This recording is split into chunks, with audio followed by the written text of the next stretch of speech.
You're on air with Douglas, where fans are connected to their favorite celebrities. And now, here's your host, Douglas. Hello, everybody. It seems like yesterday we were just talking. Actually, everybody is in the QAF family is still on the edge of their seat waiting for this interview. But anyway, in case this is your first time listening in, this is On Air with Douglas. I'm your host, Douglas. I'm coming to you live Thursday, January 30th, 6 p.m. over here on the West Coast. Hope everybody over there on the East Coast is staying warm. I've seen lots of horrible pictures, and I don't miss living over there at all. So a little bit of this heat here I'll send your way. Tonight, this episode is with Michelle Clunie, who was best known for Melanie Marcos on Queer Spoke, and it will be my last interview for the season. I'm going to be taking a few weeks off to get back to work on my memoir, but I'll be back with interviews, and I've got some more QAF surprises coming in store in February and March, so don't forget to keep tuning in to On Air with Doug on Twitter. So without further ado, let's get this family reunion continuing and welcome Miss Michelle to the show. How are you, Michelle? Oh, I'm great. I'm so thrilled and honored to be doing your season finale here. It's exciting. Congratulations. Thank you. Yeah, I've been doing the show for a couple years now. I just celebrated my second anniversary, and I first started out the show as I'm a big soap opera daytime fan, and with the decline in soaps over the years, I really wanted to have a place where fans could just come together and talk. And then I thought, well, let me see if I can bring some daytime guests on. Well, who knew back in 2012 that I would, have almost everybody from daytime, past and present, be on my show. And 300 shows later, I've I've broadened the guest list to a lot of LGBT related shows, a lot of indie artists because I like promoting indie music, artists that have something to promote. If anybody's got a fan base, I want to share them with our listeners, and we're up to 2.2 million listeners in 2 years, which I never thought that would ever happen. So, wow, I'm so nervous. Stop! I'm just a silly. I'm not Oprah or Barbara, even though they did inspire me. I'm not them. But I just had Robert on, and then last week I had Scott Lowell, who everybody knows plays Ted Schmidt, and then I had he was wonderful. Yeah, we're going to theater tomorrow night. Oh, lucky you! Yeah, And then, we're theater buddies. We had Brian Scott Green, who played Brandon at the very end of the series finale, and then we started off with Gail a couple of weeks ago. He has a new short film out, so we had him on.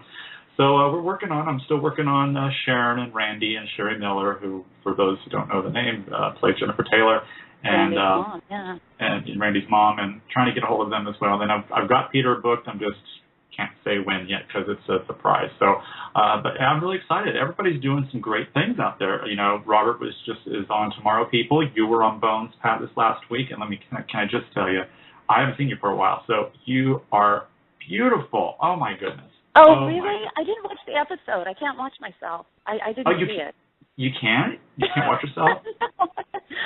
That's not true. It's not. I'm not like some actresses. Like Sharon Gless does not watch herself at all. Some actresses don't at all. I'm in between. I need a couple weeks to pass, and then I can watch it. But I can't watch it when everyone else watches it. So I have it waiting for me. And in a couple weeks I'll watch it. Oh wow. Well, I've never really watched the show, but of course Scott was on it before, and then he was back on it, and it was so wild that you both were on the same episode, not Isn't the that same wild? team, but the same episode. Yeah, what's funny is I was reading the script for Bones after I booked the job, and I'm sitting there going, Dr. Fillmore, oh my God, the voice sounds so familiar. That sounds like a Scott Lowell character. I'm like, oh wait, that's the character Scott plays on Bones. And I called him up and I said, wait, are you in this episode? And he said, yeah. And I said, I'm in the episode too. And so it was cute. We showed up on set and we were hanging out in my dressing room just like old times, talking, shop, and it's it was fun. It was a lot of fun. It's a good group of people, really good group of people. Yeah. And like I said, I haven't seen you for a while. If you had been on something guest star, I missed it, and I'm a bad fan for that. But when I saw you, I haven't seen you with long hair before. And when I saw that beautiful long hair, I was like, Melanie always had short hair, so to see, Michelle with long hair, I was just like, damn, girl, you haven't aged a bit since QAF was on. No, girl. Gosh. Wow, I'd go straight for you in a heartbeat. Oh, yeah, well, I flip them all the time. No, I was on Make It or Break It. I had kind of long hair on that. I was on that for a couple of seasons, ABC Family, which is a great network, obviously. I grew my hair out. Of course, lately I've been dying to chop it off. It's taking everything in me not to chop it off because it's just what I do every 5 years. That's we'll see. But would you go back to the Melanie cut? Would you go back that far to that short? I don't know if I would ever go that. The last season, it was short. It was like an inch long at the most.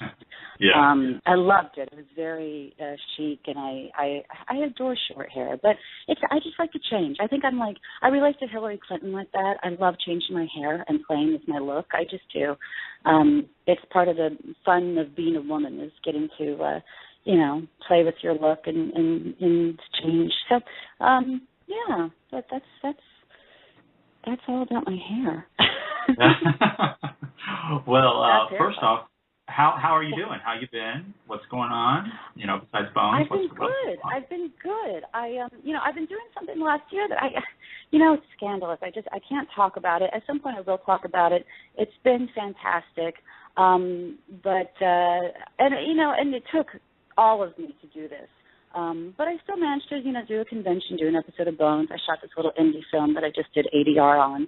We'll see how that turns out. The character's frightening. I gained a little weight for that role, and I'm playing an alcoholic with a daughter who has a lot of problems. And I went to ADR, and I was like, oh, my God, I might have gone a little too far this time. But, so we'll see how that turns out. And then I'm just doing pilot season and enjoying being in Southern California. I was in New York for 8 days over the holidays, so that was cold. I don't think I ever took my parka off. That was something. I had I had 3 layers of sweaters on with Sorel boots, and it was it was intense.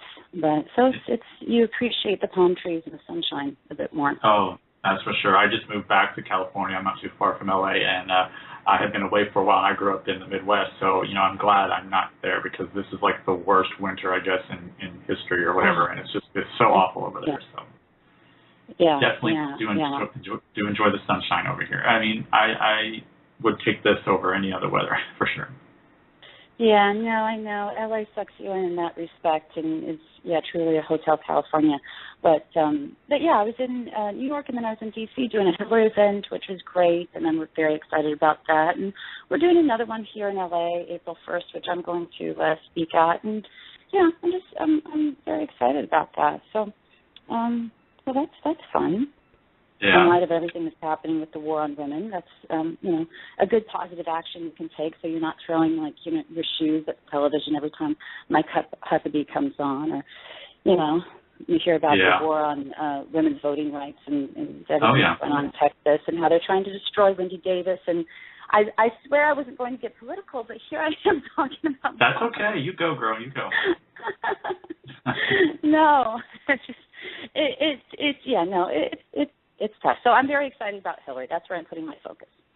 Yeah, and I enjoy following your tweets because you do educate me. Because I try to follow so many things, and I was just talking to Robert about social media. I mean, could you even imagine what it would have been like in 2000 when Queer as Folk started and we had Twitter then? I mean, it would have been so different.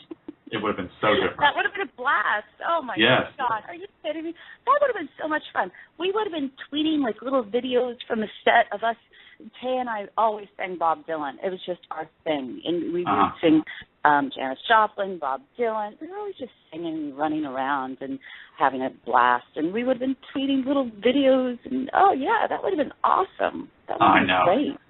I know, and I'm kind of repeating myself on these interviews, but not everybody maybe listens to every one of them. But I have learned from social media that Queer as Folk, in my world, when I watched it, and I just recently rewatched it over the holidays because usually there's nothing on television, and I always like to visit my family again. But I had no idea until I started with the Gail interview, which is my first one of the Queer as Folk people I had on, that it's so globally well known, and there's people who are I look at some of these tweets, and they're from people that are 14 that are just started watching it, And I'm like, wow, you weren't even born yet. You were just a little sperm. And when the show debuted, and now you're enjoying such a groundbreaking show. So, I mean, there's people listening in right now from Spain and Germany and Italy. I mean, you guys have fans from everywhere. I mean, it's just amazing. Oh, I mean, it just blows my mind. God, I'm so emotional. Don't make me cry.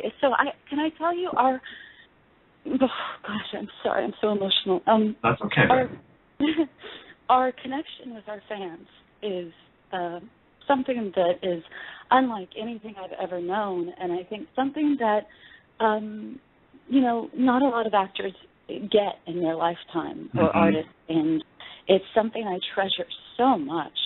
They're an unbelievable group of people. I mean, we ended up getting the greatest fans in the world. I mean, you should have seen Germany. It was this love fest of people coming together and smashing ideas up against each other and hugging and smiling and loving, and it was just so special. It transcended a convention. It became this like 3-day love fest, and it was really, really, really special. And I get messages from fans all around the world, and I mean, I had a Facebook message from this girl. It's funny because I don't check them all the time, and I checked one of them, and it was a girl in Belgium, who was really like upset and was having problems with her boyfriend, and we started this whole conversation, and I kept thinking to myself, I don't know. I just thought of myself when I've been in those situations. I always say, how would I like to be treated? And it's a very special, deep connection we share. And it's beautiful and lovely. And I can't imagine my life without it. It's really special. And I did this little off-Broadway play that I wrote, and I think it was like September 2012. And I had fans coming from Japan and Paris, and they came and they supported me and they showered me with love, and it's really special, and it's a beautiful connection that is constantly going full circle, back and forth, and inspirational. And it makes me want to keep creating, and it makes me want to look at what's after Queer as Folk, and that's something that we always think of, like what's the next thing that will push things forward. And I'm working on something right now that I think is in that vein, and it's something that's important to me. But I think that's the question: is what's next? How do we keep moving television forward? And exactly. Yeah, that's beautiful. Yeah, and 2000. A lot of us, of course, we're much younger. I was in my early 20s, mid 20s. You're telling me, baby. Oh, like I told you, you haven't aged a bit. You look the same as when I saw you debut. So we never had. Our community really didn't have anybody to look at and to look up to and to watch and say, wow, this is something I can relate to. You see all the I Love Lucy's and the goody two shoe straight families and stuff. And growing up gay, we didn't have anything. We did get Will and Grace, but that was a comic relief. We didn't get to see what real life was for the gay community. And when they brought together this amazing groundbreaking show on Showtime, I didn't know it was going to be a longevity show because the UK version was just a short miniseries. So I was like, I was so excited that I got 22 episodes, I think, the first season, and then 5 seasons total. And every week we tuned in and watched. I can't imagine another cast doing this. And I'm sure people say that about a lot of shows, but I really can't imagine anybody else filling each one of those individual roles, because you each brought your character to life, and we fell in love with those characters, even though we may hated some of the decisions they made, such as, Lindsay sleeping I on. hated some of the decisions my character made. but I hate some of the decisions I make sometimes. That was the beauty of the show, is that they were so human, which is, to really be able to have characters. It's funny because people say, well, it's revolutionary because it was gay, and I say, well, it was revolutionary because it was also combining sexuality with, narrative storytelling, with dramatic storytelling, and it was, really intense sexuality, and it was also, groundbreaking because it had these characters who were, warts and all characters. You saw every side of them, and so I always felt that there was so much about the show that was groundbreaking. And then that was the beauty of the show. And even the way Dan and Ron and I, had this discussion about the sexuality early on, I said, well, it's not going to be, like, how's it going to be with the lesbians? And, would it be exploitive or what would it be? And I said, it'd be kind of cool if, I was just, like, ironing my pants, having an argument with, my character was having an argument with Lindsay. Wouldn't it be great if I was just happened to be naked from the waist down, like Julianne Moore in that great movie, I think, Shortcuts? And they're like, yeah, exactly, that would be fantastic, stuff like that, so that even the nudity was sometimes not spot on and perfect. And there's so much about the show that I loved. And I think that the particular cast coming together, it was really so odd. And I know we've talked about it in interviews, but as I get farther away from it, it becomes so clear to me how meant to be it was on so many levels, because I remember in the waiting room, we had to go to network a couple times, and I remember the first time I showed up and there was Hal and Scott and Peter and Randy. We were all there at this one call, and it was just us. And there were other actors, they were still seen, of course, but we all kind of just gravitated towards each other, and we struck up a conversation, and we were joking immediately. Like, it wasn't like I looked at Randy, and I probably embarrassed him, and he probably hated me, but I was literally staring at him and saying, you're so fucking cute. Are you kidding me how cute you are? Like, we immediately popped into our characters without, like, there was no lag time. It was very odd, and Scott was immediately sarcastic, and, it was just very funny. And then I remember on the next meeting, I remember Gail was there, and there was this other guy that was up for his role who kept trying to pick up on me. And I looked at him, and I was like, are you kidding me? It was like, I'll eat you, And I was actually ended up hanging out in the corner with Gail talking about his tattoo. It was the first time I met the guy. So it was just so right. I mean, I can't even tell you. I we all go between, like, does fate exist, or do we make our own fate, or is there a certain personal velocity that just kind of happens in life? How much of it is free will and how much of it is destiny?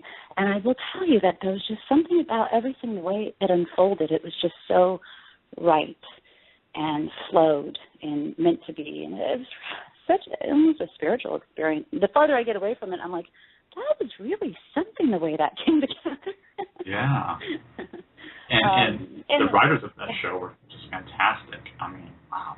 I love Ron and Dan. I think that they're so good at having the balls to push a story forward and not being afraid to make a risk with a character or take them in a certain direction. And that's, now that I've written some, I see that, just like in life, we make changes and decisions that push our lives forward.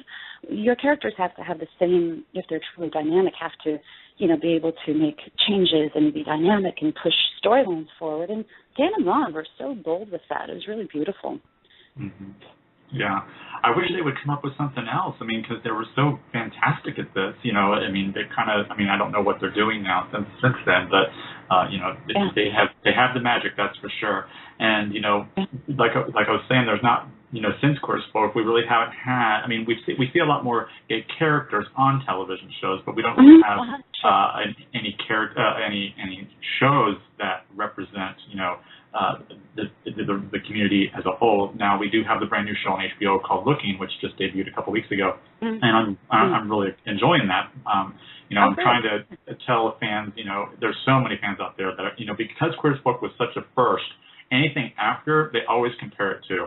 And I've been telling people that you got to just see it separated. This is a different show, different writers, different theme. And also, it's a different time. It's 2014. Yeah, I know. Even the creator, I can't remember his name. The creator of the show is comparing it to Queer as Folk, and I'm like, dude, just go make your own show and leave Queer as Folk alone. It's like, people. I think, but you know what I think it is? I think it's because there are so few shows, in this whatever genre, if you will, that it's just the immediate reaction. Even the creator wants to compare it, to Queer as Folk. And I think that, I like it when everything is its own beast and is judged on its own merits, because every piece is so special and it's particular to the time and place when it's created and what they're going for. I mean, I think with Queer as Folk, I haven't seen Working, but I think instinctually, I think, you know, when I think of Queer as Folk, I think of boldness, because I know that we were coming out on the tails of the English version, and everyone was like, oh, my God, they really pushed the envelope, and they're really, like, out there with the sexuality. And, you know, we were afraid of being considered the prude Americans. So as a cast, you know, we had made a decision that we would not be the prude Americans. We were going to go as far as they went, if not further. And I think that, you know, some people judged that boldness, but I think it was a healthy boldness, and I think it was much needed for the time. And I think that in ways I was, you know, really into that boldness. I was the first one I was not afraid of that. I was the first one to volunteer for full frontal nudity, and they're like, okay, we're going to have full frontal nudity on the show, and I was like, oh, pick me. Because I think that, you know, as an artist, you got to commit to, you know, what you're doing, and to do that fully. And hopefully if you do that, you'll inspire everyone around you, just the way that we all played off each other and inspired each other to go full in so many different directions. And I remember sitting on, and I'm sure I've told this story before, but tell me if you've heard it. I remember the first season of Queer as Folk, I rented this little railroad house. It was really cute. I loved that place. And, you know, we were over there one night, and we were drinking and ordering Chinese food like we always did, and we were sitting on the floor of my den. Like, we're in this tiny room, all of us, just drinking. And we decided to write the head of Showtime a letter telling them that they, you know, to not change a single frame, that we were, you know, giving our, you know, our life and our, you know, putting our soul on the line, and our artistry, and even our bodies, and that, you know, we shot that, you know, with the intention of being as bold as possible, and to not water it down or whitewash it. And I mean, that was our cross to bear, you know, to be bold and to be unafraid and unashamed and unapologetic. And in that boldness, I think we made room for so much to happen, because we threw it out there, and we threw it out there pretty far. And I think it was healthy, you know, very healthy to do that, and fun. And, you know, I think we're all a bunch of rebels who came together, who, you know, were about anything but the status quo. And, you know, and the status quo is what lulls us to sleep. It's what lulls us into inaction in whatever, artistry, social justice. And I think what was so exciting was finding a group of people who you could play with, who were all about, let's, you know, fucking with the status quo and throwing caution to the wind and screw conservatism and let's go for it. And that is gold and joy for an artist when you find that. Exactly. Now, I don't think I asked anybody this, so I guess I'll say it for you. Oh, please ask me. Who was like no, the this is your last interview for the season. Who was the prankster on set? You know, who was the one that got, you know, played jokes and that kind of thing? Oh gosh, I think we all played jokes. Gosh, who was a prankster? I mean, Scotty's he's like, oh gosh, he was always doing things. But, you know, we all, I mean, you have to understand, we were in this Toronto bubble where we were kind of, I think we would go stir crazy sometimes. And so, I mean, I think we all would go, especially towards the end of the season, we'd just go nutty. I mean, I was doing, like, I went out and got, like, that silly putty that makes the farting noises, and I brought it to the makeup trailer, and I was just ridiculous with that thing. I mean, I got a whoopee cushion. Scott's imitating cats. I mean, he had this thing about doing this cat thing that he was so good at. We'd fall down laughing. I mean, it was just constant. Peter, everyone was, you know, playing jokes on everyone all the time, it seemed. But, yeah, I mean, I don't know. Scott was pretty funny. He always had me laughing, and so did Peter. Yeah. I can see that. You know, Gail, you know, comes across, you know, as Brian, you know, as this sex addict, and it's just, you know, mentally hated him. Gail comes across that way? Really? But I just was wondering how he was, how he was behind the scenes, because we don't really, we just don't see him in any other, we haven't seen him much since then. He's been on Desperate Housewives and Vanishing in different roles, but what was it like working with him behind the scenes? Oh, it was a blast. Joe has that great combination of, and this is why I think he was so good in the show, he has this great combination of leading man. And I'm not just talking about his looks. There's something about the way he carries himself. There's something, a feel of a certain throwback in him. Mm-hmm. And so what was great is he was in this very modern, hip show as this revolutionary character, yet there's always this nice little classic, and I don't even know how to describe it, not Cary Grant, but I don't know, there's something there that was a throwback. That it was just a beautiful combination. But he was lovely to work with. He was he's very sweet, and he's very kind, and he's very we had fun because I don't mind. I'm not afraid of impulses, and neither is he. He's very creative and likes to have fun. So we would fuck with each other, and it was totally fine and great and fun, and that was always exciting to me as an actor. But and our fight scenes were always I don't know, they were always really intense. Yeah. And really intense. I loved it. Great. I loved it. Oh, I ate it up with a spoon because I would just go after him, and with so much intensity, I always felt like, God, poor guy. But and his face would get red, and mine would just go. Oh, it was really. We had a great time working together, and we had a great time working together on The Unseen. He's really a lovely actor to work with, and we work well together. Yeah. Now, was Melanie written the way that you brought her? Because I mean, I can just tell, even talking to you, you're a feisty one. So, was that the way Melanie was written, or did you were you able to bring a little bit of you to it, or how was she created? Yeah, I mean, I'm trying to think. Well, look, she was certainly feisty. I mean, let's make no bones about it. She was feisty. But I think that I was always looking for the feist. Like I was always seeking it out. And I would bring ideas back to Ron and Dan saying, hey, I was in San Francisco this summer and I went to the show and there's all these drag kings. Can we have drag kings on the show? And, I was always trying to find, things to throw at them as we all were. We were so excited about doing the show and doing a groundbreaking show where you could do these new things you hadn't seen on TV, and it was so much fun. And I think too that I was always looking for the strength. I was always looking for the honesty. I was trying to find the hot choices, and I also felt this great freedom. I mean, talk about this liberation of playing a character where I never felt as though she was about her looks. My concept for her is that she always loved she was more interested in making her partner smile than about her hair. And, she was always just her hair would be all fucked up. And, I just loved that about her. And I loved that, I also made the choice that when she comes home from work, she's in the jeans and the T-shirt immediately. It was always jeans and T-shirt around the house. I just loved her strength and her boldness and her honesty.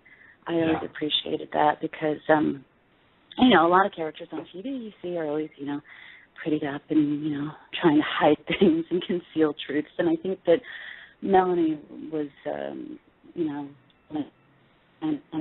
lay it out there. And it was just a great, wonderful character. I adored her and loved her, as one should when you play a character.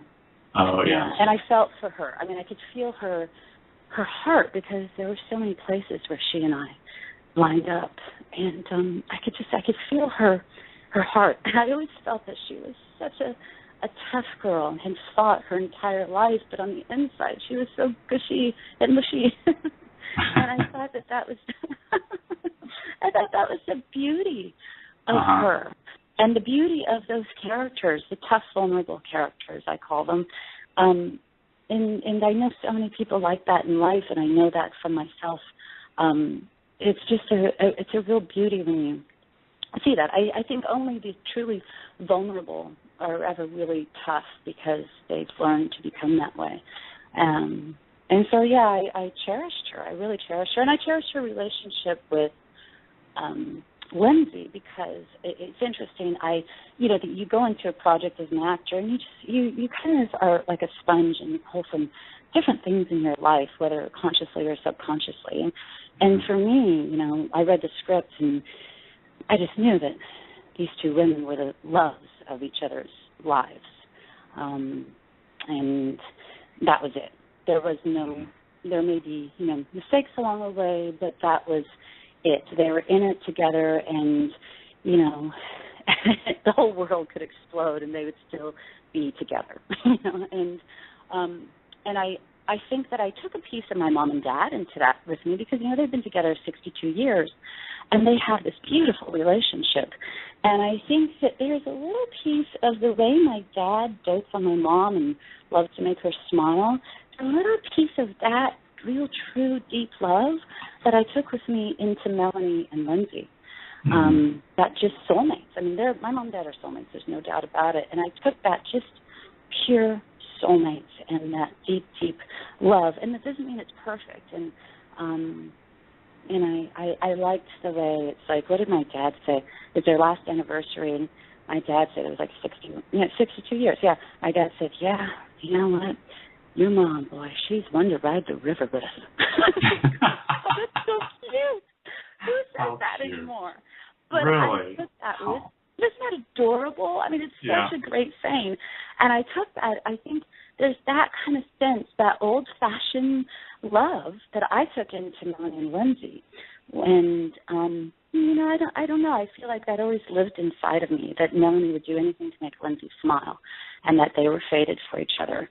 And I think that plays, and it's sometimes what kept me up as an actress through the hard scenes, is that I knew that whatever they went through together, as a couples, you go through so many things together that you keep coming out the other end deeper and stronger. So I think it was nice to see that in a relationship. It was nice to see that kind of. Yeah, we rooted. I mean, I don't know about any of the gay guys that watch the show, but I was like invested in Mel and Linz, and when Lindsay cheated, and then when Melanie was with that biker chick, I hated that bitch. I hated her. I was like, get out of town. Don't mess with my Mel and Linz. You get invested just like a soap opera. You get invested in these characters, and you don't want people to come in. But then again, no drama means no, it'd be boring. Yeah, I know. Conflict is the essence of drama, and so poor Kay and I were forced to live through these storylines where it's like, I didn't want us to. Why can't the lesbians go to Hawaii? Why can't we just be happy with our kids? Exactly. Now I'm going to intermittently, I'm going to throw in some Twitter questions from your fans. This one is from Lisa Sora Rex, and yes, she's a dinosaur. She says, Michelle, you and Thea are amazing. Do you still get to see her since filming QAF? And I'm sure, you have with the reunions that you've done on, the conventions, but have you kept in touch with her over the years? I saw her, when did I see her last? I saw her after the convention. I may have just seen her at the, no, she wasn't at the convention. I saw her in Germany, and I haven't seen her since. Yeah, no, it makes me sad. No, it's but you know what? It's something where, if you've ever had a sister, it's a very similar relationship. We were the only two, and Sharon, of course, too. But Sharon's in a class by herself. She's like a diva. She's like so awesome. So Tay and I were the only two women on the show that went from 0 to 60. And we did so well with each other. My God, we were like Lucy and Ethel. We were like inseparable. And I think that we went through so much together. We were friends. We were lovers on screen. We rehearsed together. We, shared clothes. We were always like getting dressed together at each other's places and heading out together and going to dinner together. And we traveled together and did autograph signings together. That she's always going to be a part of me.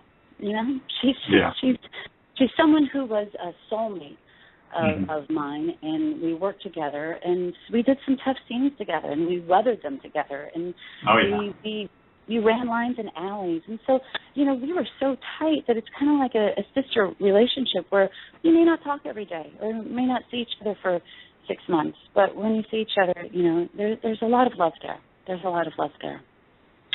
Sure. That is fantastic. I mean, there was great chemistry there. I mean, like I was saying, we loved that you loved each other, because even in the turmoil, you can still feel the love underneath the anger. Mm-hmm. You guys just played it so well. Oh, thank you. Yeah. We were soulmates. Oh, that's great, and that's great that happens, because there's a lot of shows, movies, TV, where you don't get that connection with somebody, and you guys just clicked so well. So and it was believable. It was very believable. We were lucky. I mean, I'll tell you this: I could not have gone through that with any other actors. I just couldn't.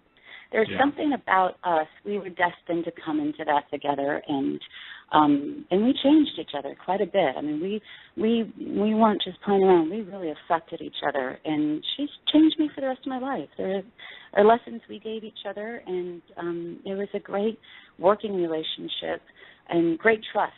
I mean, I'll tell you this: we went to places that were, scary sometimes, and we had complete trust in each other, no matter how scary it got. I always felt that no matter how scary it got, and no matter where we went, there was still this little underlying thread of trust that we could get away with that and we could go there, and it was okay. Yeah. So you don't get that all the time, that's for sure. Yeah. Another question, Michelle, really, who started the animosity between Mel and Brian? Mel or Brian?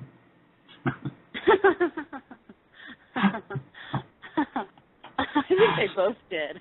Yeah. I mean, and I think they did. They both did. I mean, they're both. It takes two to tango, and in an odd way, they're very similar. They were like these monoliths that were, gosh, what's the word for it?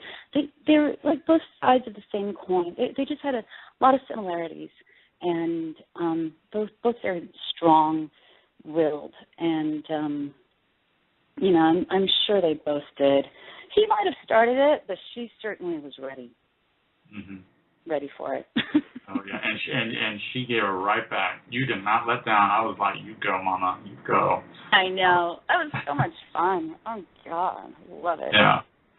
When I was rewatching it in December, I mean, I wished I didn't know at the time I was going to be coming and bringing you guys on, but I should have wrote down some of the quotes, because some of the quotes that Melanie and Brian said to each other were just flawless. I mean, they were just hysterical. And I just can't even, I can't even think of one right now. So anybody on Twitter, if you can think of one, let me know so we can, I can think of one. What is it? Oh, you're like Teflon. You're like Mr. Teflon. The shit just doesn't stick to you or something. I said that to him. I said, no way is Brian Kenny's sperm doing the what is that? The butterfly stroke up my fallopian tubes? Yeah. I mean, we had the funniest things. It was so funny. And sometimes Gail and I would give each other shit right before we would shoot a scene. I remember one scene we're having problems with, and he's like, get real. And I was like, you get real. You fucking get real. He's like, you get real. You fucking get real. We had fun together. I mean, it was a joy. It was a real joy. But everyone, I mean, I can't tell you how many joyous times we had. It's really, it was just lightning in a bottle. And it's funny because you said earlier we have fans from all over the world. There's actually two I want to shout out to. Joe in London, he stayed up to listen to this. Hi, Joe. Hi, Joe in London. Hey, girl. And also Inga in Germany. And those are the two that I was thinking of earlier. Anyway, I'll think of more. Okay. All right, let's see here. Michelle, along with QAF, you were in the movie Unseen with Gail. How was it like to work with him on that film? I mean, you kind of touched on it a little bit, but just to do a shout-out for Lisa.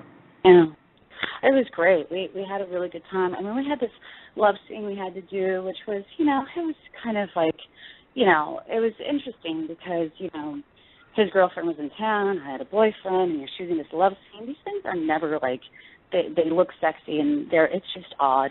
And then it's Gail, and you're on Clear as Folk together. So it's like we really had to kind of like forget all that, and it was, and we were both nervous about it. It was really interesting because here we were on this like really sexualized show, and then all of a sudden we're in Atlanta and these totally different characters, and we're like, sitting there, sharing a beer, going, okay, well, here we go, But he's a joy to work with. He's such a great actor, and we have a lot of fun together, and we had some really great. A great time shooting together. Yeah, it was really fun. Yeah. When I had, I'm getting all the characters confused. When I had Scott on, because, you want to call everybody by their characters on. But when I had Scott on, I was talked about, one of the questions that I'm getting ready to ask is takes me back to this, is, his scenes where he was in, drug rehab and was going through the meth addiction. And, he really brought some brilliant acting to those scenes.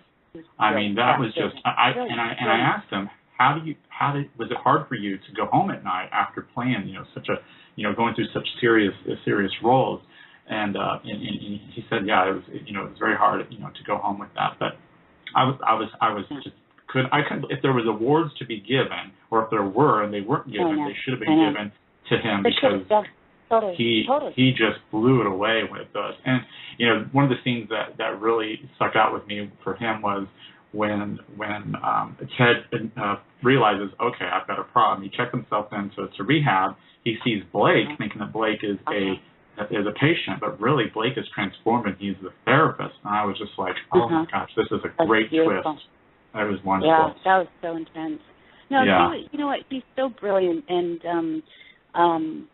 he was so lovely, and I was worried about him. I think we all were, because he was so into that storyline, and he was just really, and obviously not with drugs. I mean, you as an actor, you get mentally into a storyline, and you can become obsessed with your storyline. And I think all the good actors do that, and you can get lost in there. And we were all like, Scott, are you okay? Like, he was losing weight, and he was completely 150% committed, and he was brilliant. I mean, it shows. And oh God, that was some great acting.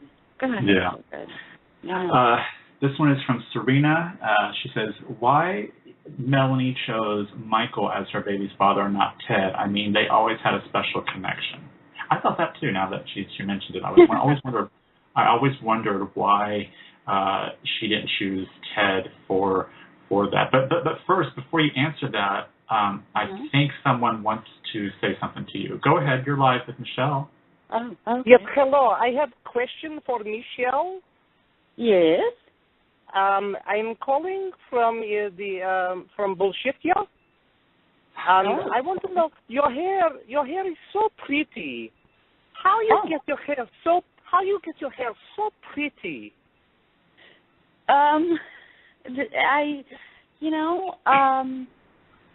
You don't wash it. You don't wash your hair. It's not greasy looking. It's so pretty looking. Is this Scott? No.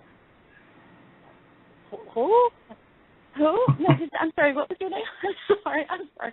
You know what I do is I take a lot of vitamins, and I eat healthy, and I don't wash it but like once every 3 days. What kind of vitamins you take?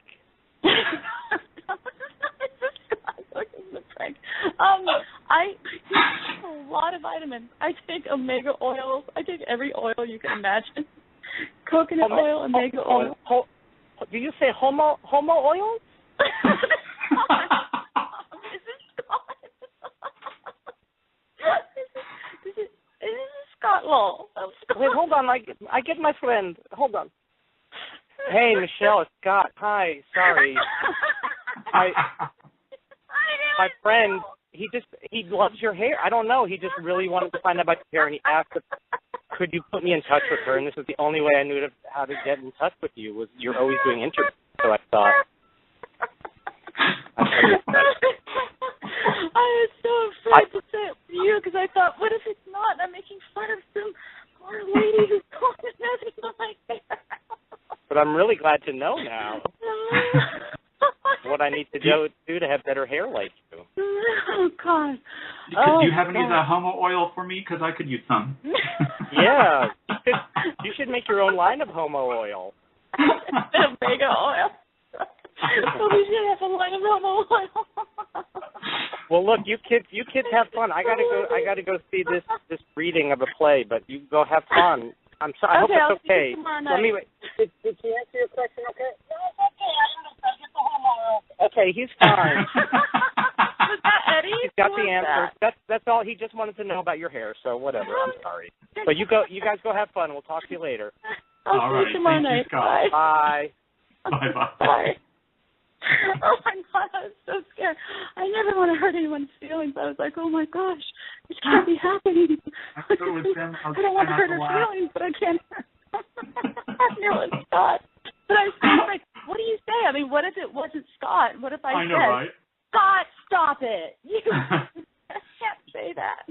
The area code was LA, so I figured, I pray to God this is really Scott, because I asked him to call in because I didn't have a chance to screen it, or else you would know I was screening it. And I was like, oh God. And I didn't know he was going to do that. I was like, oh God, what if this isn't him? What if somebody just going to fucking do a prank on Michelle? Oh, that's funny. Well, there you go. It was a good segment. That was adorable. Oh, that was so funny. Oh God, I'm crying. Okay. Okay, back to business. Anyway, so the question was, I think Scott called in just in the right time with this question. So Melanie chose Michael over Ted as the parent, as the father. So why do you think that was? Yeah, why did I do that? Mm-hmm. I don't know why. Maybe you didn't have enough homo oil. It's all in the homo oil now. Because I didn't have enough pull with the writers. Yeah. Why did I do that? Why did I do that? Well, I will tell you, with Michael, you get, the grandmother extraordinaire. So, there's always that benefit. God, it's been so long. Oh, Doug, I'm letting you down. I can't remember why I did that. Okay. Why would I do that? You can just make up an answer. Was that after Ted did all the drugs? I mean, maybe I thought his sperm had drugs in it. I don't know. That's true, because you definitely didn't want the backstrokes or the flip strokes or whatever from Brian. No. I didn't. Maybe I didn't want the crystal. I don't know. I mean, there is always that, and Michael's in a committed relationship, and and he's got family around, and he's got Debbie, so maybe there's that. But I think it could have been the drugs, because I know that Melanie and Ted were so close. You would think that she would go to him, but and Okay, next question is, what did you like the most about Mel? What did I like the most about her? You know what I really appreciated was, her feistiness. I did. I think it was just really, and it was also very much in line with me, so I gravitated towards that. I mean, all through Queer as Folk. I mean, I stopped smoking. I don't smoke at all anymore. But, during Queer as Folk, I was still smoking and, rode motorcycles and, not all the time, but I had one in my 20s, and then I toyed around with them in between the first and second season, getting ready to ride in the second season. And so, there's just this, not tomboy in me, but this feistiness, this unconventional, or what was an unconventional woman back then, this slightly unladylike behavior, going to the beat of her own drum and being exactly who she is and loving being exactly who she is, Mm-hmm. I adored that. I adore a woman who's comfortable in her own skin and finds her own brand of happiness and makes her own life. And, it's very much in line with my beliefs, to live your life in a way that's, unorthodox. You do your own thing. Mm-hmm. You find your own happiness. You go to the beat of your own drum and listen to yourself. And that's what I always adored about her, and I adore that in people, too.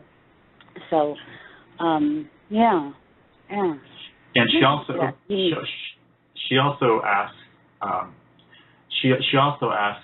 or she also made a comment. The same person, Suka, the Latin gay boys I talked to were absolutely in love with Mel and Linz as well. And she's from. Oh God, I'm sorry, I cannot remember where you're from. It's not on your profile. It's like Spain or somewhere over there. So forgive me, I don't remember. But so we were fighting for you. We were all all the way, because a lot of the gay boys, at that time, we're all probably drooling over Randy and Gail and everybody that Brian was having sex with on the screen. Yeah. I gave him a run for my money. I remember one time we were all walking down the street, and we literally, I think it was like Gail and Peter and Scott and me and Hal. And anyway, we're all walking down the street, and we're all dressed alike. We're all I'm dressed exactly like the boys. We've all got our jeans and our leather bomber jackets on, and we literally looked like we were out of that movie, The Outsiders. and I looked like Ralph Macchio. You know, I just got my hair cut, and we were walking down the street, and I was feeling sassy, and this guy came running up to us and recognized us from the show, and I thought, oh, he's going to go to Gail, and he ran up to me. Out of all the guys, he ran up to me. He's like, I love you. And I feel like that was my kind of place on the show, was always like really making giving the guys a run for their money, or just kind of like, I don't know, just, it was fun. It was such a great character, really, really special. And what's beautiful, too, is that I was standing in line, this is like a couple of years ago, but it keeps happening. I was standing in line waiting for the valet to bring my car around, and I was coming out of his bar, and this kid came up to me, and he's like, hey. And I said, hey. And he said, I used to watch you when I was growing up. I grew up watching you. And I was like, oh, my God, wow, that's such an interesting, I've never heard that before. And it was the first time I heard it. And I was like, oh, my God, he grew up watching me. That means I'm old. Not really, but it's cute to say. And I've noticed, like, in recent years, there are a lot of, like, you know, teenagers and 18, 19, 20, 25-year-olds that are, you know, realizing that Queer as Folk is out there, and it just keeps having this life. It's really interesting, and it's wonderful because we keep having the ability to connect to a new generation. And I know of a kid right now in Texas who's having a hard time coming out, and he knows my neighbor's daughter is an actress, lovely girl, and we've connected, and she told me about him, and I said, well, you know, give him my phone number and let him know the whole cast of Queer as Folk is behind him, and if it makes it easier, who knows? You know, you never know who you're going to help or reach out to, and it's beautiful. You know, it's just beautiful. It keeps finding up a life. Oh, well, that is wonderful. I mean, that's just, you know, talk about crying. That's going to make me cry now, because that's just amazing how the show continues. You know, as I was saying earlier, that it continues to touch so many people, and it will continue because it's now on DVD, and also as of this weekend, it's going to be on Netflix, which is a huge kudos to Netflix to bring it on Netflix. Hopefully, they'll do disc and streaming so people can get it instantly, like they do the L Word, because the L Word is also available for streaming. So. Lauren, who is a big fan of all of you, she was. I'm catching up with the Twitter because we had Scott and his goofy homo. Sure. So she homo oil. I'm gonna Google that and see if they have any of that, because I need to put some on.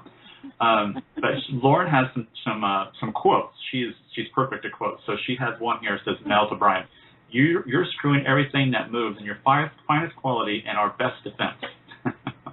Right. That was a good one. That was a good one. And let me see here. Yeah. Let me pull up. That was a good one here.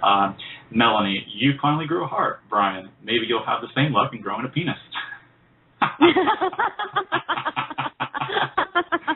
forgot that one. Oh gosh, that is wonderful. Good. Yeah, if you just go to, if fans type in, well, hell, most of these fans know the show inwards and backwards, but I was going through, and, you can go type in Queer as Folk quotes, and just reading some of them just shows you how the writers were just spot on. Now, I don't know with your character or any of the other characters, was there any, like, ad-lib allowed? Was any of the stuff ad-libbed at all?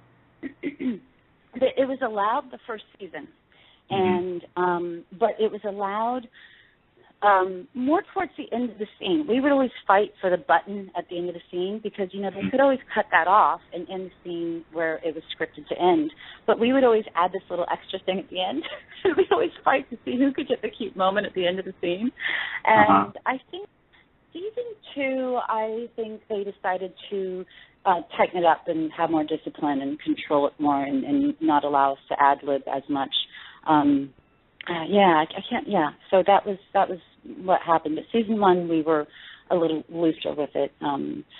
But even in being loose with it, it was always pretty much exactly what they said. It was really just the ending that we would do little fun things with. And then they were cool with. They were strict, but they would also I asked to write my wedding vows and. And I would show it to them, and they said, "Okay, great, let's tweak this." And so they would work with you, but they also kind of maintained control of it because, we were a rowdy bunch. You give us the keys to the kingdom, and God knows what the characters would have been doing. Melanie rides her motorcycle into the living room. I mean, we were crazy. You can't. At the time, I was like, well, but now I'm like, of course they had to do that. Are you kidding me? That's awesome. Sorry, Serena. She just said with Scott calling in. She said I woke up my neighbors. It's 4 a.m. here. She was laughing so hard. Sorry about that. Oh, cute. Yeah, cute. Oh, Scott. He's something else. No, he's like my brother. Yeah. That is fantastic. I mean, he's what a guy. I just tweeted him literally while you were talking. I thought, wow, we're talking about Ted. I wonder if he is available right now. And bless his heart, he's on his way to a play reading, and he called in. So I love him. Yeah. That's gosh, fun. I got so sidetracked. I was doing some reading about, like what else you've done, and I saw, and I love this movie, and I'm going to have to watch it again to find your scene, but were you in Magic Mike?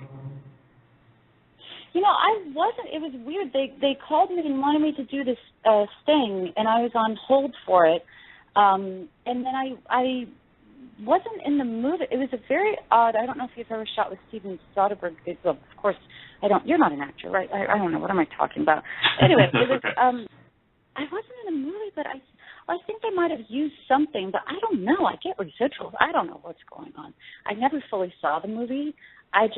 Neil LaBute called me, and the casting director was looking for someone to come in at the last minute and do this thing they wanted to try, and so I showed up, and Matthew McConaughey said, I'm going to strip, and you're going to suck my finger. And I said, you know what? I'm game, baby. That's okay with me. I'm fine with that. And so it was the oddest thing in the world.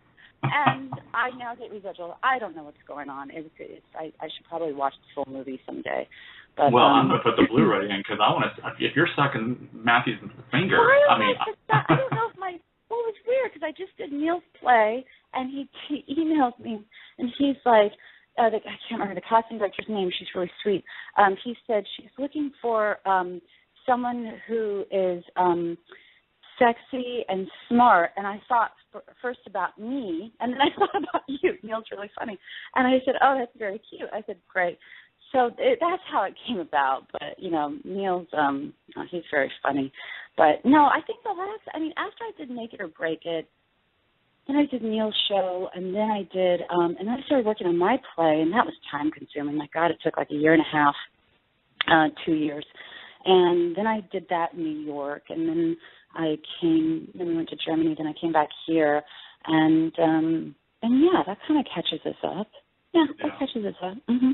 Awesome. And was your first movie the Friday the 13th? Was it? I don't know. So I have answers to none of your questions. That's okay. Don't come prepared. Is that what it says on my resume? Well, yeah, I am looking at your IMDb, and it says Jason Goes to Hell. Yeah. I know what's funny is I got cast in that, and I show up on set, and my ex-boyfriend's there, Michael Silver. I don't know if you know Michael Silver. I think he was on NYPD Blue, and he's a wonderful television actor. I show up, and he's playing the guy that I'm supposed to be sleeping with, and I'm like, well, this will be easy. And it was really sweet. We had a great day of sleeping together and dying, and it was really wonderful. Yeah. I was like, oh, kind of like our relationship. No, it's fun. I think that might have been it. And then Usual Suspect. Yes. Oh gosh, I definitely remember that. That's such a cult classic right there. That'll go down in history. Yeah. I just saw a screening because I'm friends with Brian. I just saw a screening of his latest X-Men, which is going to be so incredibly awesome, amazing. He's so talented. Oh my God, it blew me away. I had chills. It was so good. Yeah, definitely. Now, did you happen to see? I'm gonna segue. This just came to my mind. Then I'm gonna segue so we can wrap up. Oh, but did you see the Grammys this past weekend with the Macklemore performance? I did, and it was I don't know if I've ever had chills from head to toe. I instantly had chills from head to toe, and I just welled up with tears and started just tears flowing down my face. I thought it was so powerful, and I have no idea. Someone told me something about, well, he's getting what is that? Backlash? What is that when you get, anyway, yeah. And I was like, what? Oh, come on. Exactly. Yeah, it was a beautiful, gorgeous, progressive moment in history. And, it was wonderful. And to see Madonna out there, that was my first concert. I went to Madonna both nights. It was just gorgeous. It was wonderful. And the world spins forward. And so we take that and we move that forward. I know there was talk about doing another March on Washington, and they reached out to me, and I, and this would be for worldwide LGBT rights. And so, it's like everyone that does whatever they can to push things forward, God bless them, because it takes a lot of effort. Status quo is lazy. We kind of push it. Exactly. So. Yeah.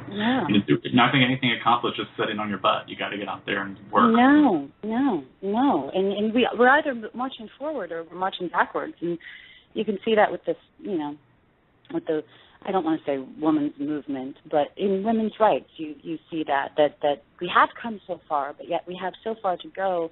And we have this war that's being waged on us. And it's sad. I mean, it's, in Louisiana right now, the 5 abortion clinics that they do have are about to shut down because they're systematically, screwing with the legislation. And it's just a constant battle. So, but the world spins forward. I always kind of, hang on to that because you have to. Exactly. Definitely. It does. Yeah. One last Twitter question, and then we'll wrap you up so you can get back to your day. This one says, do you think Mel and Linz would still be living in Toronto? Now, that's where I was kind of going to go with the segue was, where do you see Mel and Linz at now? It's been 9-10 years since the show's ended. Where do you think they're up to now? Oh, that's such a good question.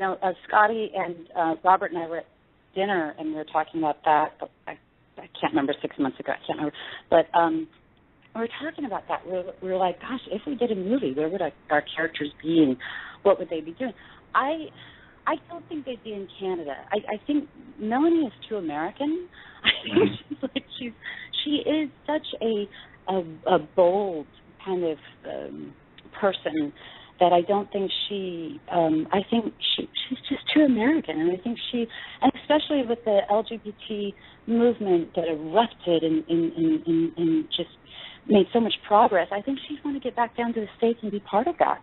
Mm-hmm. I don't think she'd want to sit on the sidelines. It's not her personality. It's not who she is. And I think that they would be, I think they'd be back in America fighting the good fight together. That sounds good. Now, I talked to Gail and both Scott, and they both have, and as you guys were at dinner as well, I mentioned to them about the fact that the worldwide fans of Veronica Mars came together with a Kickstarter, raised over $1 million. Now they have a theatrical movie coming out in a couple months.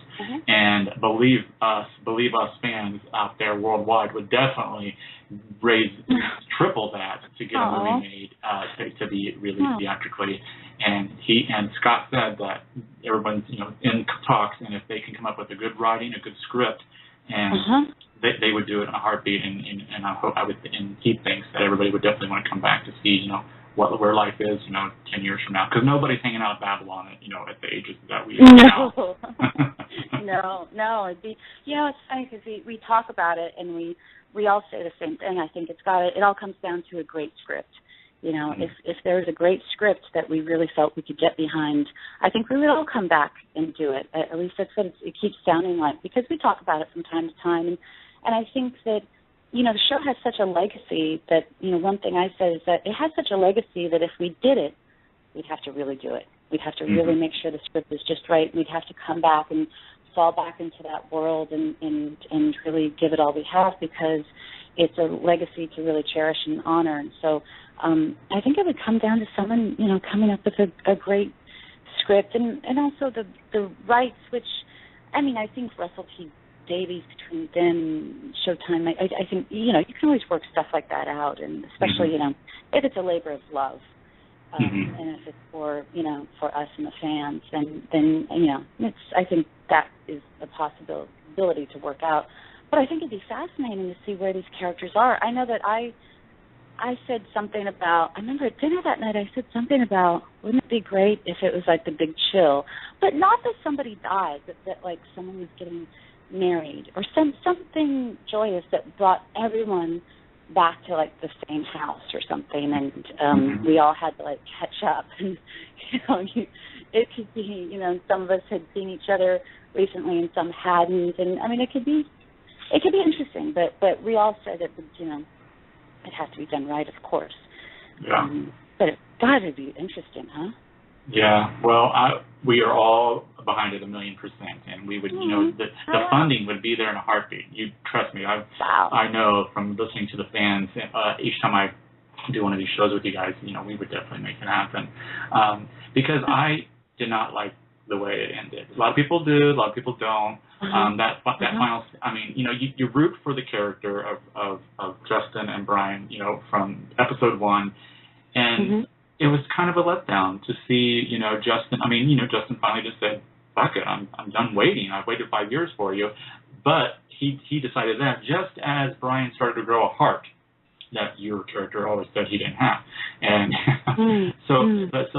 that final scene with Brian was just alone dancing on the all by himself, and the camera pans into him. But I can't remember who it was, but somebody said that it was they left it that way, for a reason. So, it would be neat to see. Could be 10 years from now, or from then, that they got together, or did they have separate, go on and have separate lives? Yeah, well, it's interesting. I mean, maybe it didn't end because it feels like in a way it never really ended. I mean, the fans have been so devoted, and there's been so much love and so much correspondence between us and the fans and connection, and it's a really we call it the extended QAF family that's it's sprawled across the world, this network of people who all came to this show, and so maybe in a sense it didn't end, and maybe there is something we need to wrap up at, and go back for. I don't know. That's interesting. I haven't thought about that since we had that dinner, but it certainly would be interesting. I think it would be exciting too. I think it'd be exciting to go back on set and see everyone in our older selves, and and how do we play these characters now? And we've all grown so much, and we've all had so much, life experience. It would be really kind of interesting to see how we go back to these characters. And wow, that's neat. That's cool. Yeah.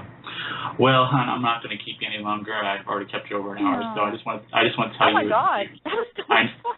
I know. It just went by so fast. I mean, that was just how it was, earlier with Robert. It went past an hour. I was like, it's just like friends catching up. I mean, I've never met you, but I just feel like, just like you said, it's just like, we have such a connection with you guys that it is like, just old friends catching up. And people always ask, how can you talk to these people and not be nervous and not, be, clam up and stuff. And, I started 2 years ago, and I've never been nervous. Maybe twice I think I may have been nervous, but I don't talk to like the Oprahs and the Madonnas of the world. I mean, I talk to real people that have meant something to me and to the fans, and it was important for me to get as many of the QAF people on since it did debut 14 years ago in December. So that's why I was trying to get as many as possible. So I'm hoping to get a couple more.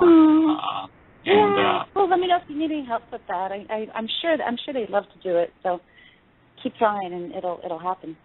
Definitely, never give up. So, Michelle, I'm going to continue to follow your career, and I'd love to have you back on once you have some of these projects that you're working on to help promote. And you have a great rest of the year, and we'll talk on Twitter. Okay. Okay. You too. Bye, everyone. All right. And bye. Bye. So much fun. Okay. Thank you.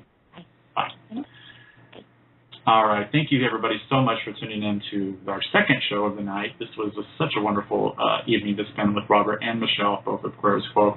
This has been such a great month of reconnecting with the people that we've grown to love and miss terribly on our screens each Sunday night from Queer as Folk. Was it Sunday night? I think it was. I can't remember exactly. But anyway, so yeah, that was it for January. I will be taking a few weeks off to work on my book, my memoir that I'm working on. If you want to help contribute to getting this published, you can go to Indiegogo.com and type in The Road Traveled, and you'll see my red-headed face picture there, and you can click on that and donate anything from $1 up to $1 million. I don't care.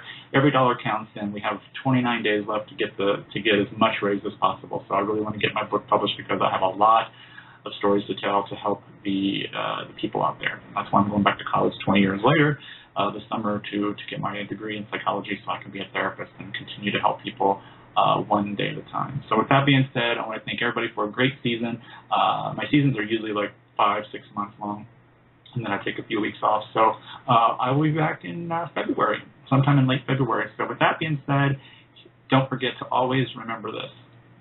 1, 2, 3, 4, 1, 2, 3, 4, 5, 6, take it down!